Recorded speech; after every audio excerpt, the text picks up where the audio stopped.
A woman is dead in her own home because a Tesla crashed straight through her house wall. The driver was sitting behind the wheel with autopilot engaged. Now he's facing manslaughter charges. This isn't just another car crash. It's the collision between two worlds we've been talking about separately for years: autonomous vehicles and criminal liability. When a self-driving car kills someone, who goes to prison? The driver, the company that built the software? Right now, nobody knows for sure. This Texas case is about to force us to answer that question in a court of law. And here's what's shocking: we're already decades into this technology, and we don't have clear rules. Tesla's autopilot has logged billions of miles on public roads. Millions of drivers trust it every single day. But that's exactly why this case matters so much. If a driver can be charged with manslaughter while a safety feature is supposed to be in control, what does that say about where the responsibility really lies? Over the next 10 minutes, we are going to walk through what happened in Texas, what the investigation found, and what this case could mean for every autonomous vehicle on the road. Because whether you drive a Tesla or not, this verdict will shape the future of self-driving technology. Let's dig in. In early July in Texas, a Tesla hit something on the road.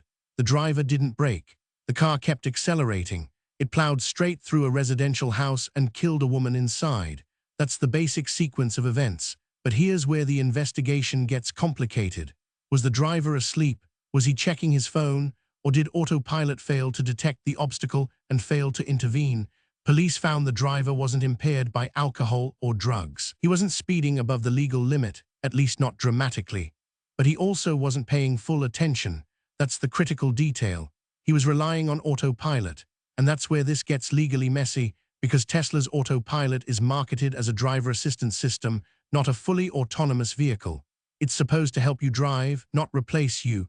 The manual explicitly says you have to keep your hands on the wheel and stay alert. So when something goes wrong, Tesla says it's the driver's fault. He wasn't paying attention. But the prosecution argues something different. They say the driver was acting recklessly by trusting a system that wasn't designed for what he was doing. He treated autopilot like an autopilot in a plane: set it and forget it. That's the core of the manslaughter charge. He created a dangerous situation by misusing the technology. And that's where it gets interesting. Here's the billion-dollar question at the heart of this case. Who's legally responsible when a self-driving system fails? Right now, we don't have a clear answer. The law is scrambling to catch up with the technology. Under current law, there are basically two camps. Camp 1 says the driver is always responsible. He's sitting in the driver's seat. He's the one with legal authority to control the vehicle. If something goes wrong, it's on him. That's how the law currently treats it. Camp 2 says the manufacturer shares responsibility. If you build a system that's confusing or unsafe, and you don't properly warn people about its limits, then you share the liability when it fails. Tesla's case falls into this gray zone. The driver might have been negligent, but was the system so misleading that he had good reason to trust it? That's what the court has to decide. And here's what makes this case so huge. It's likely to set a precedent that affects every autonomous vehicle on the road. Tesla's not the only company building semi-autonomous systems. Mercedes has one, Ford has one. Even traditional automakers are rushing to launch driver assistance features because customers want them. If a court rules that drivers can be held criminally liable for misusing these systems, it changes everything. It means the manufacturers have to be crystal clear about what the system can and cannot do. It means drivers have to take personal responsibility for understanding those limits. It reshapes the entire liability landscape. This isn't the first time an autonomous vehicle has killed someone. Back in 2018, an Uber self-driving car hit a pedestrian in Arizona and she died. That case settled with the victim's family, but Uber wasn't charged with a crime. The difference between then and now is how authorities are treating it. They called it an accident. Here, prosecutors are calling it manslaughter. That's a massive change. There was also that case in California where a Tesla driver claimed autopilot failed and he crashed. Tesla's investigation said the driver's foot wasn't on the accelerator, meaning the car wasn't actually accelerating. It was the driver. These cases keep showing the same pattern. When something goes wrong, both sides blame each other. The driver says the system failed. The company says the driver wasn't paying attention. and the courts have to wade through technical data, videos, and expert testimony to figure out what actually happened. The stakes are getting higher because autonomous vehicles are getting better and more common. A few years ago, autopilot was a novelty. Today, millions of Teslas on the road use it regularly. Some drivers treat it like an autonomous vehicle. They read a book, they watch movies, they nap. And that's the behavior that courts and regulators are now starting to punish. Because in the current legal framework, you're always responsible for your vehicle, no matter what features it has. Your vehicle, your responsibility. So how does Tesla's autopilot actually compare to other autonomous systems out there? The honest answer is complicated. Tesla's system is good at what it does, but it's also different from some competitors. Waymo, which is Google's autonomous vehicle division, uses a much more conservative approach.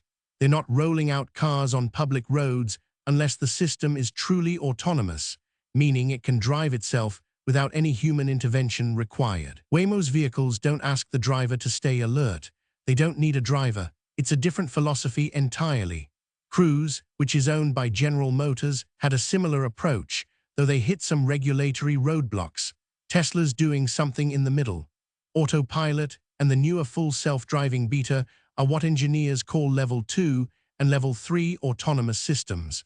That means they can handle some driving tasks, but they still need a human to be ready to take over. The problem is that in practice, many drivers treat these systems like they are more autonomous than they actually are. They think the car can handle everything. It can't. When you compare safety records, the numbers get fuzzy because different manufacturers track incidents differently. But what we know is this: Tesla cars with autopilot have driven more miles than Waymo or Cruise. That gives them more chances for accidents, which makes direct comparison tricky. Still, safety advocates argue that Tesla's marketing makes it sound more capable than it actually is. That's one reason this legal case is so important. So what happens next depends on this court case. If the driver is convicted of manslaughter, it sends a message to every Tesla driver on the road. You can't replace your attention with autopilot. You're responsible. That has huge implications for Tesla and every automaker building autonomous features. Regulators are watching closely.